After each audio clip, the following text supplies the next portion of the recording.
Welcome, dear listeners. Today, I bring you the story of a true genius, a man whose mind changed the way we understand the universe. He is none other than Sir Isaac Newton. This biography is not just about history, it's about learning English through a fascinating story. So, as you listen, you'll improve your English skills while discovering the life of a brilliant scientist. Let's dive in. Isaac Newton was born on December 25, 1642, in a small village called Woolsthorpe in Lincolnshire, England. Imagine the world at that time. There were no cars, no electricity, and no modern machines. It was a simple, quiet, and rural life. Isaac's family lived on a small farm. His father, also named Isaac Newton, was a farmer. But here's a sad fact. His father passed away 3 months before Isaac was born. This means Isaac never met his father. His mother, Hannah Ice Cow, had to raise him alone. But life wasn't easy for her. She had to manage the farm and take care of her baby. Isaac was born very early. He was premature, meaning he came into the world before the expected time. He was so small and weak that people didn't think he would survive. But little Isaac was a fighter. He grew stronger, though he remained a quiet and thoughtful child. When Isaac was 3 years old, his mother remarried. She married a wealthy man named Barnabas Smith. But here's the twist. Barnabas didn't want Isaac to live with them, so Isaac was sent to live with his grandparents. This was heartbreaking for young Isaac. He felt abandoned and alone.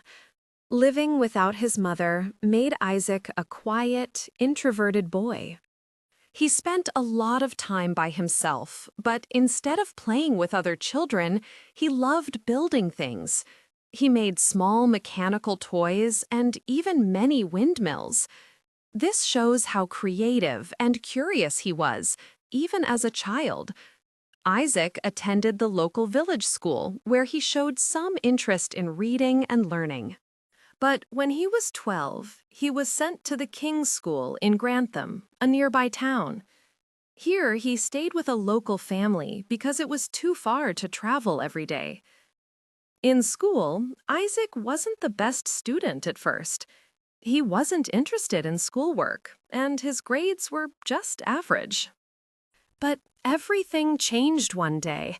A boy at school bullied him, and Isaac decided to prove he was better, not just in strength, but in knowledge.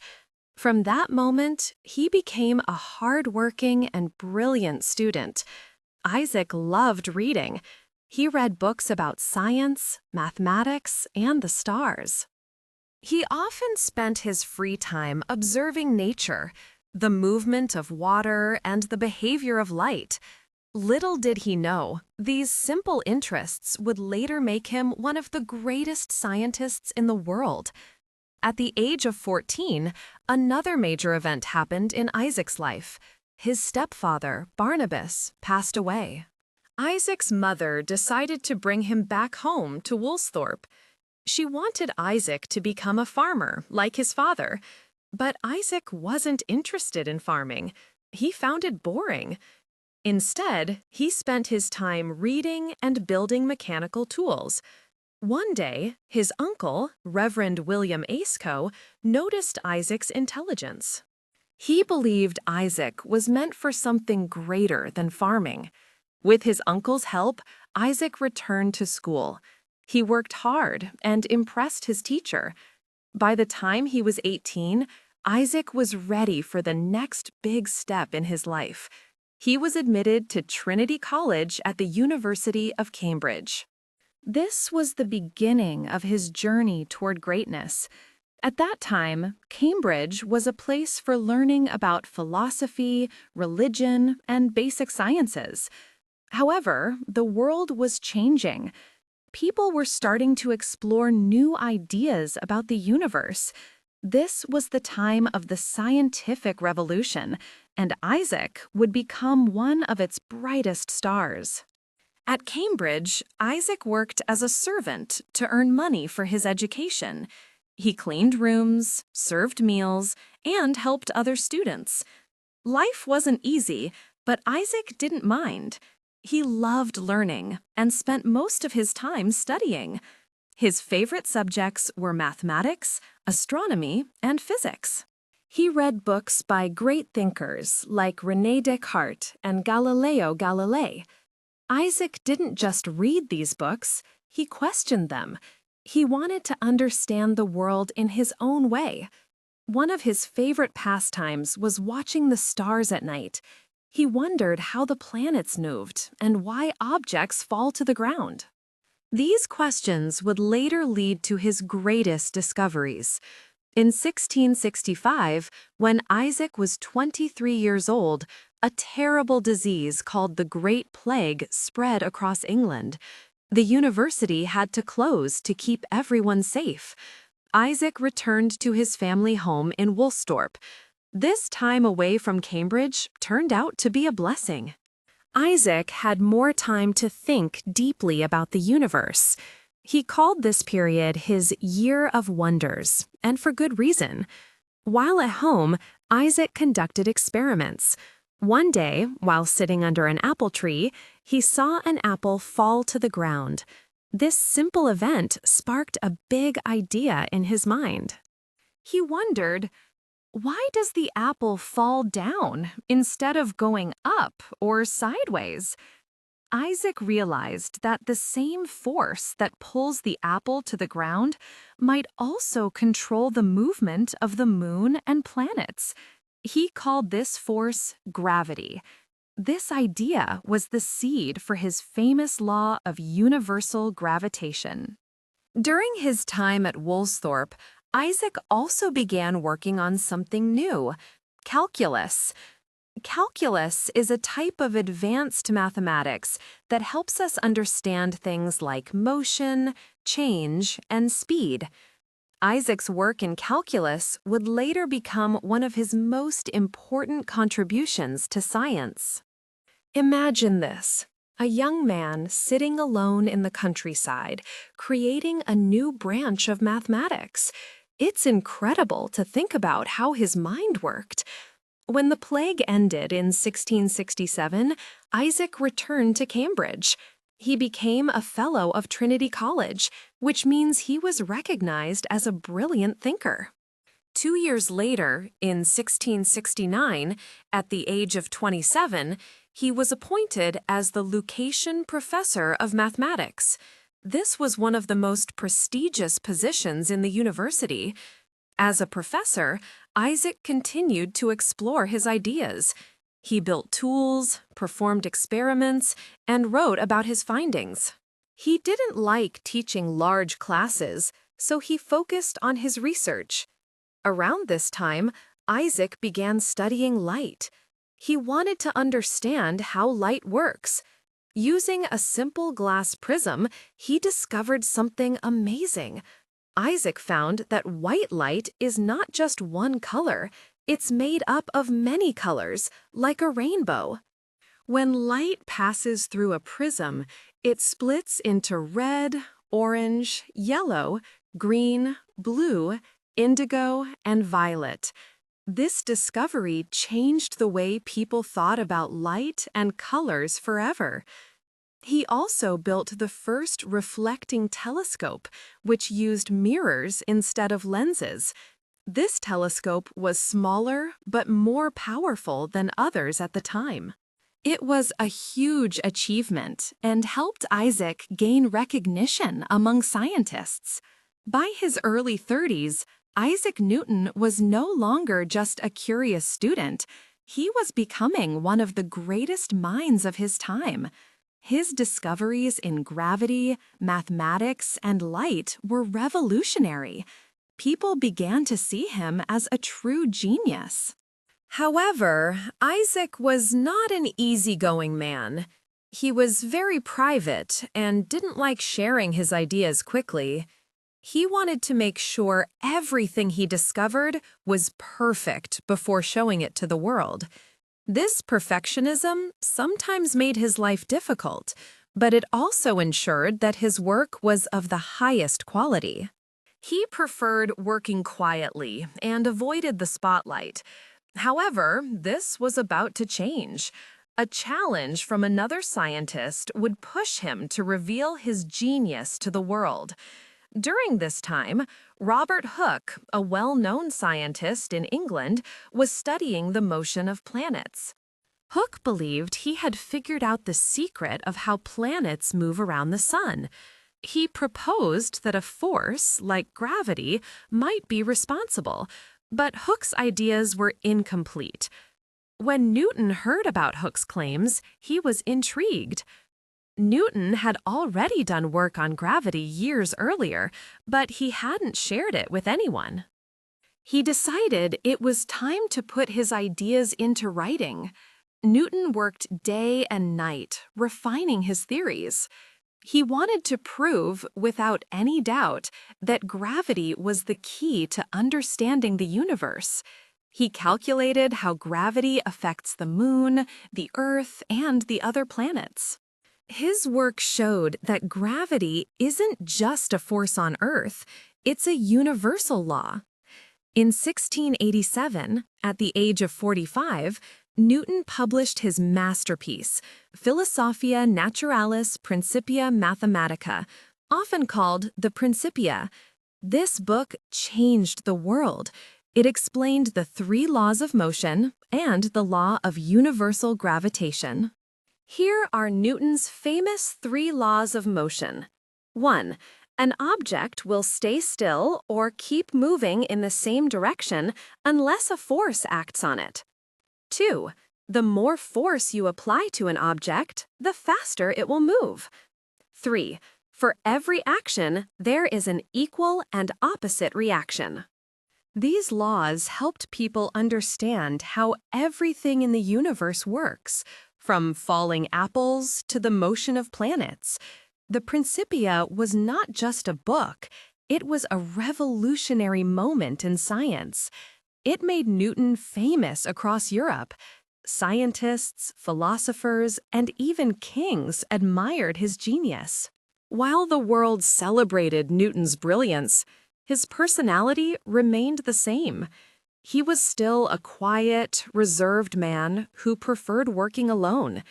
He rarely smiled and was known for being extremely focused. He would spend hours, even days, solving a single problem. Newton's perfectionism was both a strength and a weakness. It made his work flawless, but it also caused tension with other scientists. He didn't like criticism and often argued fiercely with anyone who challenged his ideas.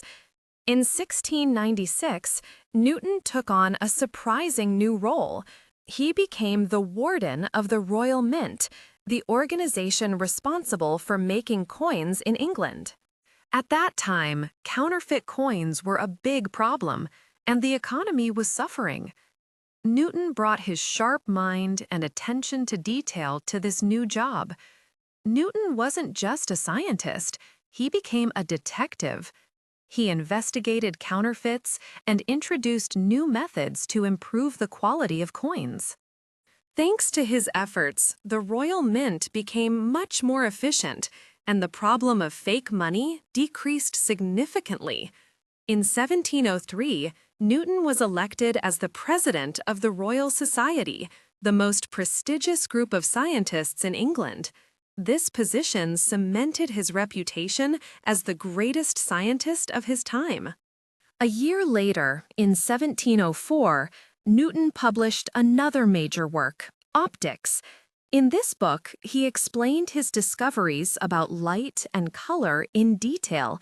He also included ideas about the nature of the universe, showing his endless curiosity and imagination.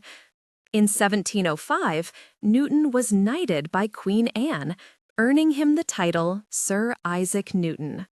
This was a rare honor, showing how much his work was valued not just by scientists, but by society as a whole.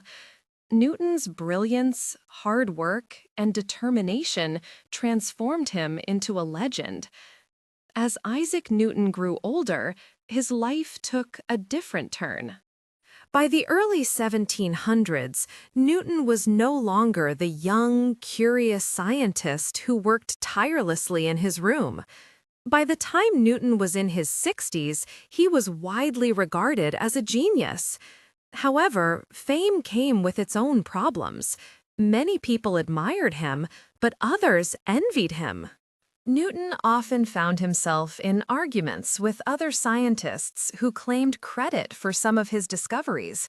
One of the most famous disputes was with Gottfried Wilhelm Leibniz, a German mathematician. Both Newton and Leibniz had worked on calculus, but they developed their methods independently. When Leibniz published his work, Newton's supporters accused him of copying Newton's ideas. This led to a bitter rivalry between the two men, which lasted for years. Newton's perfectionism and stubbornness made these conflicts even worse. He couldn't tolerate criticism and often spent years defending his work. While these disputes took a toll on his mental and emotional health, they also showed his determination to protect his legacy. In his later years, Newton became a mentor to younger scientists. Many people came to him for advice and guidance. Newton was happy to share his knowledge, but he also set high standards. He believed in hard work, discipline, and curiosity. One of his famous quotes was, "If I have seen further, it is by standing on the shoulders of giants." This meant that Newton acknowledged the contributions of the great thinkers before him. He believed that progress in science was a team effort, even though he often worked alone. Newton spent his last years living in London. He was financially secure and well-respected, but he never married or had children. He devoted his time to studying the Bible, reflecting on his life, and continuing his research. Even in old age, Newton's mind remained sharp. He would often tell visitors stories about his discoveries and how he overcame challenges. He wanted young people to understand the importance of perseverance and curiosity. Newton passed away on March 20, 1727, at the age of 84. His death marked the end of an extraordinary life, but his legacy was just beginning. Isaac Newton's contributions to science and mathematics transformed the way we understand the universe. His discoveries laid the foundation for modern physics, engineering, and astronomy. His laws of motion and gravity are still taught in schools today. Calculus became a critical tool for scientists, engineers, and economists. His work on light and optics revolutionized our understanding of vision and color. Newton's influence extended beyond science. He inspired countless individuals to think differently, work harder, and never stop asking questions. His life was proof that curiosity, hard work, and resilience can change the world. Isaac Newton's story is not just about science. It's about the human spirit. Here are some powerful lessons we can learn from his life. 1. Curiosity is the key to discovery. Newton's questions about the world, why apples fall, why planets move, led to some of the greatest discoveries in history. Always stay curious and ask why. 2. Hard work beats talent. Newton wasn't born a genius. He worked tirelessly, studied relentlessly, and never gave up, even when life was hard. 3. Failure is part of success. Newton faced criticism, challenges, and even failures, but he never let these stop him. Instead, he used them as motivation to improve. 4. Humility is strength. Despite fame, Newton remained humble. He acknowledged the contributions of others and always credited the giants before him. Today, more than 300 years after his death, Newton's ideas are still shaping the world. Every time we launch a rocket, design a machine, or study the stars, we are building on Newton's legacy. His life reminds us that one person with determination and vision can make a difference that lasts for centuries. Newton's story is a reminder that greatness doesn't come easily. It requires dedication, resilience, and the courage to think differently. Let his journey inspire you to work hard, stay curious, and always aim for the stars. Isaac Newton's life teaches us one powerful truth. Greatness is not born, it is built. He was not born a genius. He became one through hard work, curiosity, and a refusal to give up, no matter how hard life got. Now, think about your dreams. Maybe you want to learn something new, build a career, or do something that changes the world. Remember, every great journey starts with a single step. You don't need to be perfect today. You just need to take that step, work hard, and believe in yourself. Newton started as a small boy on a farm, but he dared to dream big. If he could overcome his challenges, so can you. The world is waiting for your brilliance, your ideas, and your success. Don't stop because of fear. Don't quit because it's hard. Keep going, because one day, people might be telling your story to inspire others. If this story motivated you, if you believe in never giving up, hit the like button and share it with someone who needs inspiration. And don't forget to subscribe to English with Rambo, because together we will keep learning, growing, and reaching for the stars. You have greatness inside you. Now go take the first step and start your journey. Your future is waiting.